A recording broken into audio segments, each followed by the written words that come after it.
안녕하세요. 오늘 제가 들려드릴 이야기는 정말 믿기 어려운 실화입니다.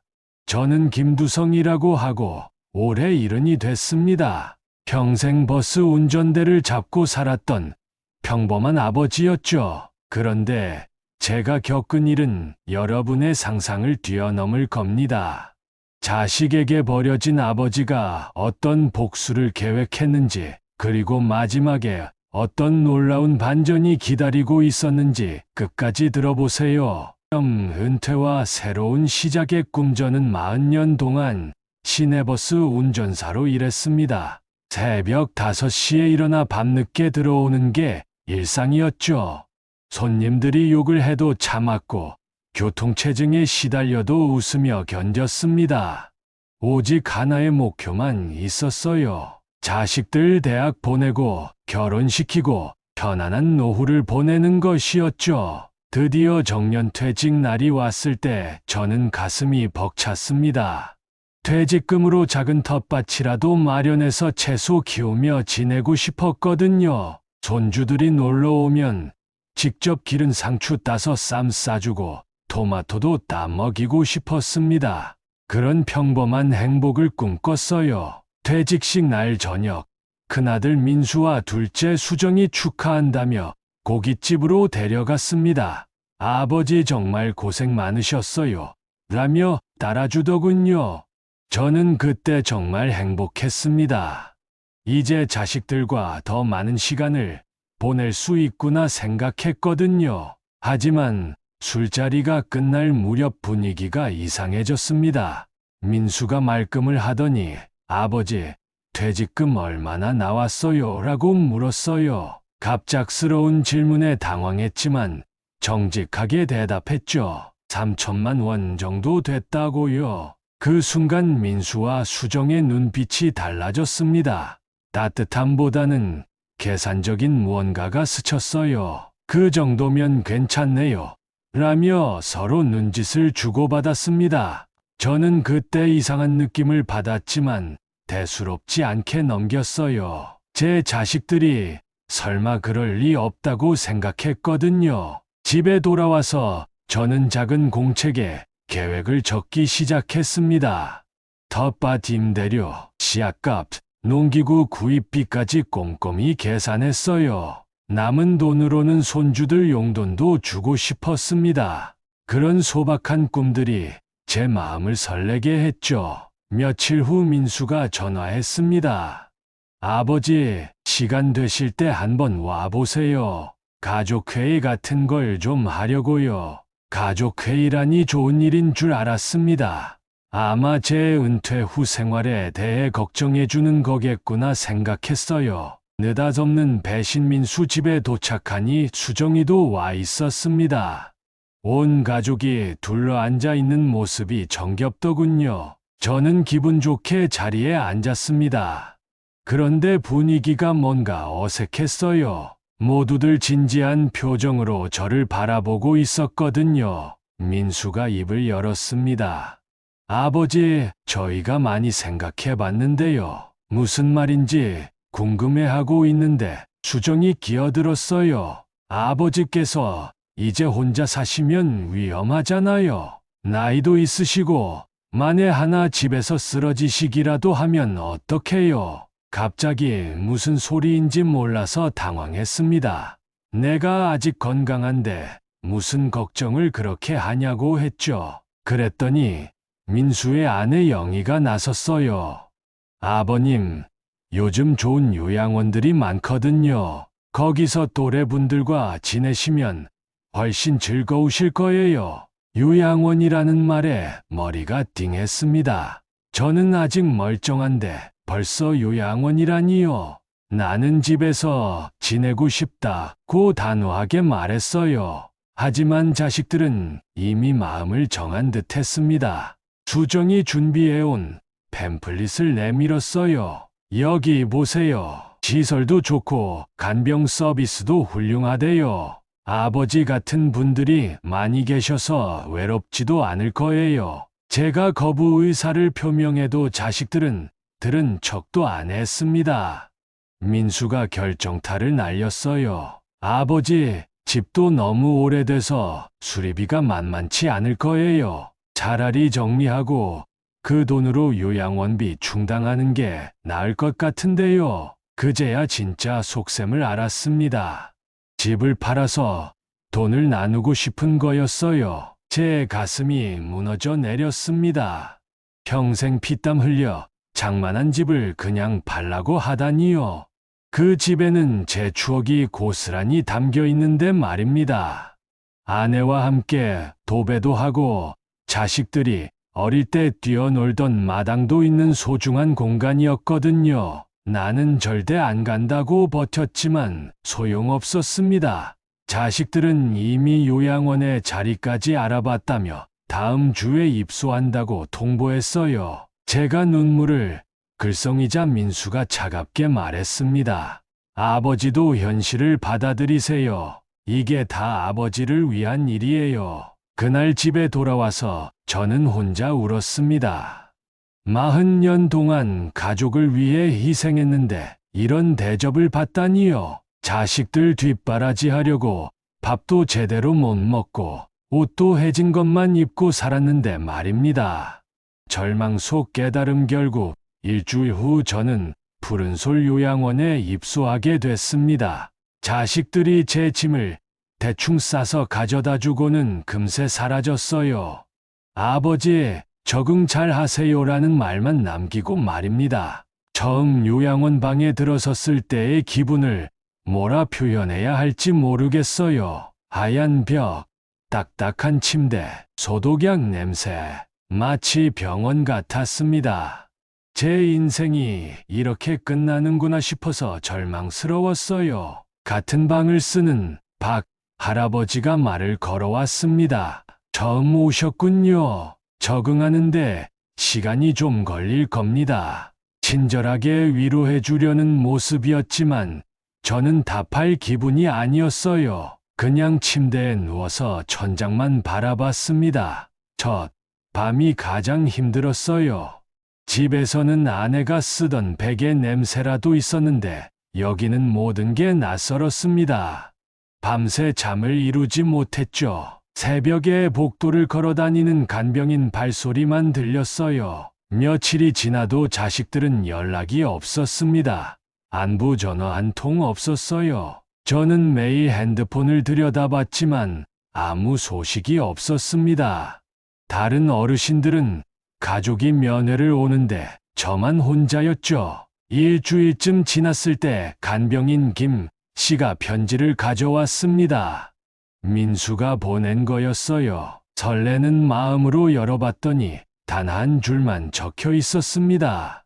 집은 정리했으니 걱정 말고 편히 계세요. 그 순간 저는 완전히 무너졌습니다.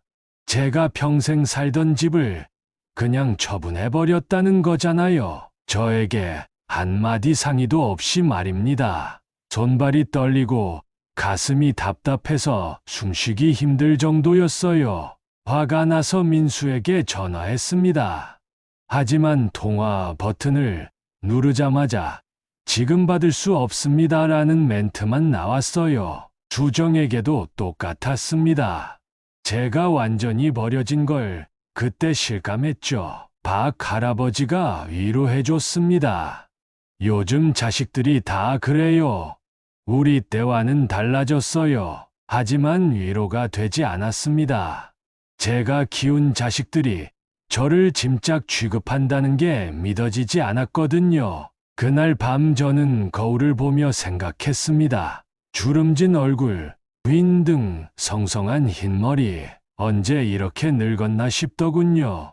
그래도 아직 정신은 맑고 몸도 나름 건강한데 왜 저를 이렇게 취급하는 걸까요? 챕터 복수의 씨앗 한 달 정도 지났을 때 박 할아버지가 충격적인 이야기를 해줬습니다. 김 선생님, 노인도 가만히 당하고만 살면 안 돼요. 무슨 뜻인지 물어봤더니 자신의 경험담을 들려주더군요. 박 할아버지도 저와 비슷한 일을 당했다고 했습니다. 자식들이 재산만 탐내고 본인은 요양원에 맡겨둔 거죠. 하지만 박 할아버지는 그냥 당하지 않았다고 했어요. 제대로 한번 혼내줬습니다라며 의미심장하게 웃었어요. 어떻게 하셨는데요? 궁금해서 물었더니 박 할아버지가 말했습니다. 유 원장을 다시 썼어요. 전 재산을 자선단체에 기부하기로 했죠. 자식들은 코 빠지게 기다리고 있을 텐데 말입니다. 그 말을 들으니 제 마음속에서 뭔가 꿈틀거렸습니다. 맞습니다. 왜 저만 일방적으로 당해야 하나요? 저도 제 나름의 방법이 있을 텐데 말입니다. 그날 밤부터 저는 복수 계획을 세우기 시작했어요. 먼저 제가 가진 게 뭔지 정리해봤습니다. 자식들이 알고 있는 건 집과 퇴직금뿐이었어요. 하지만 저에게는 숨겨둔 카드가 있었습니다. 젊을 때부터 조금씩 모은 비상금과 몰래 사둔 땅이 있었거든요. 20살부터 버스 운전사로 일하면서 저는 매달 10만 원씩 따로 저축했습니다. 아내도 모르게 비밀 통장을 만들어둔 거죠. 만에 하나를 대비해서 말입니다. 50년 가까이 모으다 보니 제법 큰 돈이 됐어요. 또 30대 때 친구 소개로 산 작은 땅이 있었습니다. 당시에는 아무것도 아닌 땅이었는데 지금은 개발지구로 지정돼서 값이 많이 올랐어요. 자식들은 그 땅의 존재조차 몰랐습니다. 저는 요양원에서 몰래 변호사를 불렀습니다. 인터넷으로 찾은 젊은 변호사였어요. 처음에는 의아해했지만 제 사정을 설명하니 이해해 주더군요. 어르신 같은 분들이 많이 오세요라고 했어요. 유언장을 새로 작성하면서 저는 마음을 굳혔습니다. 저를 버린 자식들에게는 단 한 푼도 남겨주지 않겠다고 말입니다. 대신 저를 진심으로 돌봐주는 사람들에게 모든 걸 남기기로 했어요. 요양원 직원들과 동료 어르신들이 정말 친절했거든요. 간병인 김 씨는 매일 저에게 안부를 물었고 조리사 이모님은 제가 좋아하는 반찬을 더 챙겨줬습니다. 박 할아버지는 밤늦게까지 제 이야기를 들어줬고요. 변호사가 말했습니다. 어르신, 정말 이렇게 하실 건가요? 나중에 자식분들이 많이 섭섭해 하실 텐데요. 저는 단호하게 대답했어요. 그래야 정신을 차릴 겁니다. 유언장을 새로 쓰고 나니 마음이 한결 가벼워졌습니다. 그동안 억울했던 감정들이 조금씩 해소되는 느낌이었어요. 하지만 이건 시작에 불과했습니다. 제게는 더 큰 계획이 있었거든요. 저는 요양원 컴퓨터실에서 인터넷 뱅킹을 했습니다. 비밀 통장의 잔고를 확인해 보니 생각보다 많더군요. 이자까지 붙어서 6천만 원이 넘었습니다. 그리고 그 땅의 현재 시세도 확인해 봤어요. 부동산 사이트에서 확인한 땅값은 놀라웠습니다. 당시 1천만 원에 산 땅이 지금은 2억 원이 넘는 가치가 있었어요. 도시 개발로 인해 상업지역으로 변경됐거든요. 저도 몰랐던 횡재였습니다. 총 재산을 계산해보니 3억 원 가까이 됐습니다. 자식들이 생각하는 것보다 훨씬 많은 돈이었어요. 이 정도면 제대로 된 복수가 가능할 것 같았습니다. 변호사와 다시 만나 구체적인 계획을 세웠습니다. 일단 자식들이 절 죽은 줄 알게 만드는 겁니다. 변호사가 놀라며 물었어요. 어르신, 그게 무슨 말씀이신가요? 저는 차근차근 설명했습니다. 가짜로 죽은 척하고 유언장 낭독을 하는 겁니다. 자식들이 유산을 받으러 왔다가 아무것도 못 받는 걸 보고 싶어요. 변호사는 처음엔 말렸지만 제 의지가 확고하자 도와주기로 했어요. 계획은 이랬습니다.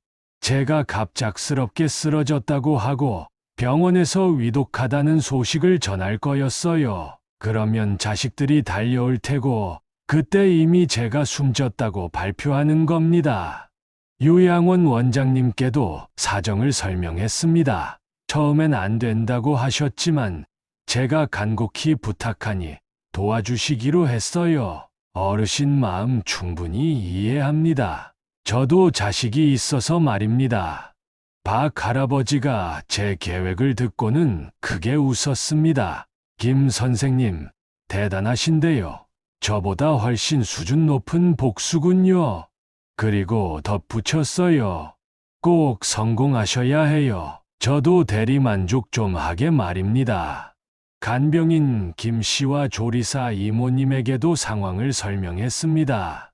처음엔 놀랐지만 제 사연을 알고는 흔쾌히 도와주겠다고 했어요. 어르신 같은 분을 그렇게 대하다니 정말 못된 자식들이네요. 며칠에 걸쳐 리허설을 했습니다. 제가 갑자기 쓰러진 척하고 구급차를 부르고 병원으로 옮기는 과정까지 연습했어요. 마치 연극 연습하는 기분이었습니다. 드디어 실행할 날을 정했습니다. 다음 주 화요일, 제가 요양원 정원에서 산책하다가 갑자기 쓰러지는 걸로 시작하기로 했어요. 그리고 그 소식을 자식들에게 전하는 거였죠. 계획을 실행하기 전에 자식들의 근황을 알아봤습니다. 요양원 사회복지사가 도와줘서 자식들 소식을 들을 수 있었어요. 들으면 들을수록 화가 났습니다. 민수는 제 집을 팔아서 받은 돈으로 주식 투자를 하고 있었어요. 그런데 하필 손해를 크게 봤다고 하더군요. 그래서 퇴직금까지 털어서 투자했는데 그것도 날렸다고 했습니다. 수정은 제 집을 판 돈으로 자기 아파트 전세금을 늘렸어요. 더 큰 집으로 이사 간 거죠. 그런데 전세 사기를 당해서 돈을 못 받을 상황이라고 했습니다. 두 자식 모두 저에게서 받은 돈을 제대로 관리하지 못한 거였어요. 그리고 서로 상대방이 더 많이 가져갔다며 다투고 있다고 했습니다. 돈 때문에 경제 사이가 멀어진 거죠. 더 가관인 건 저에 대한 걱정은 전혀 안 한다는 거였어요. 요양원비는 나라에서 지원받는다고 생각하고 있더군요. 제가 따로 비용을 부담하고 있다는 것도 모르고 있었습니다. 그러던 어느 날 민수가 요양원에 전화를 했어요. 아버지 요양원비가 얼마나 드나요? 라고 물었습니다. 사회복지사가 월 200만 원이라고 하니까 깜짝 놀랐다고 해요. 그 돈을 누가 내고 있는 거예요? 민수가 다급하게 물었습니다. 어르신께서 본인 돈으로 내고 계세요 라고 대답하니까 전화를 끊어버렸어요. 아마 제게 더 많은 돈이 있다는 걸 그때 알았을 겁니다. 그날 밤 민수와 수정이 요양원에 찾아왔어요. 몇 달 만에 보는 얼굴들이었습니다. 아버지, 안녕하세요. 라며 어게 인사했죠. 하지만 표정에서 딴 생각이 보였어요. 아버지, 요양원비는 어떻게 내고 계세요? 수정이 대놓고 물었습니다. 저는 내 돈으로 낸다고 짧게 대답했어요. 그런데 그 돈이 어디서 나오는 거예요? 민수가 추궁했습니다. 저는 일부러 애매하게 대답했어요. 평생 모은 돈이 있다. 그러자 자식들 눈빛이 번뜩였습니다. 아버지, 다른 통장이 더 있으신가요? 결국 본색이 드러난 거죠. 내 돈 가지고 뭘 그렇게 신경 쓰냐고 했더니 민수가 말했습니다. 아버지 혼자 쓰시기엔 너무 많잖아요. 저희도 지금 어려운 상황이라서요. 뻔뻔하게도 돈을 달라는 거였어요. 그때 저는 확신했습니다. 제 계획이 옳다는 걸 말입니다. 나 김두성은 정신이 온전할 때 이 유언장을 작성한다. 나를 버리고 재산만 탐낸 자식들에게는 단 한 푼도 남기지 않는다. 나의 모든 재산은 나를 진심으로 돌봐준 푸른솔 요양원과 그곳 직원들, 그리고 동료 어르신들에게 남긴다. 변호사가 읽어 내려갈수록 민수와 수정의 얼굴이 하얗게 변했습니다. 전체 재산 규모는 현금 6천만 원, 부동산 2억 3천만 원으로 총 2억 9천만 원입니다.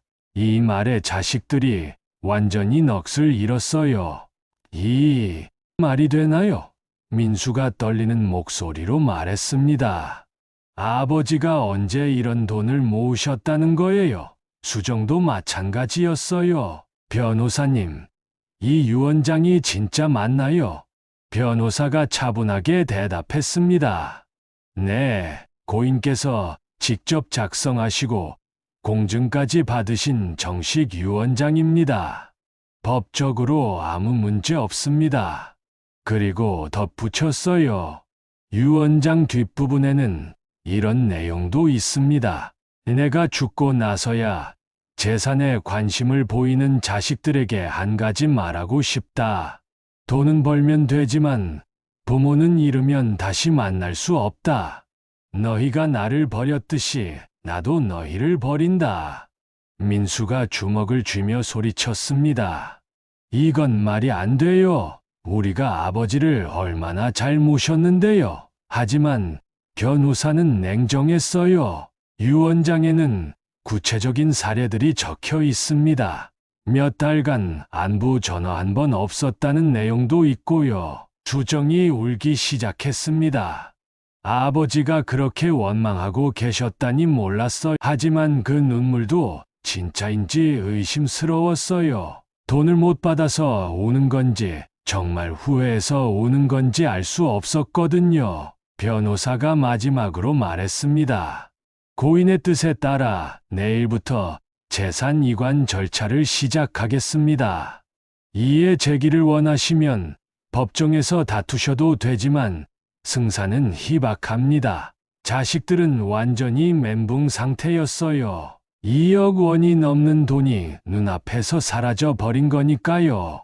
그것도 남에게 가버렸으니 얼마나 억울했겠어요. 하지만 자업자득이죠. 변호사 사무실을 나서면서 민수와 수정이 다퉜습니다. 내가 아버지를 더 잘 챙겼어야지. 경도 마찬가지잖아.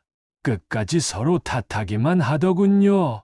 저는 변호사 사무실 옆 카페에서 그 모습을 지켜봤습니다. 선글라스와 모자를 쓰고 있어서 자식들은 알아보지 못했어요. 제 계획이 완벽하게 성공한 순간이었습니다. 복수는 성공했지만 마음이 시원하지만은 않았습니다. 결국 제 자식들이잖아요. 그들이 절망하는 모습을 보니 제 마음도 아팠어요. 하지만 이 정도는 해야 정신을 차릴 거라고 생각했습니다. 일주일 정도 지났을 때 변화가 시작됐습니다.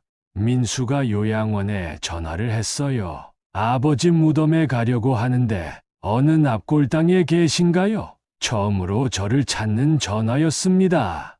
수정도 마찬가지였어요. 아버지께 사과드리고 싶어서요. 너무 못된 짓을 했다는 생각이 들어요. 진심인지 연기인지는 모르겠지만 적어도 반성하고 있다는 건 느껴졌어요. 그런데 정말 놀라운 일이 벌어졌습니다.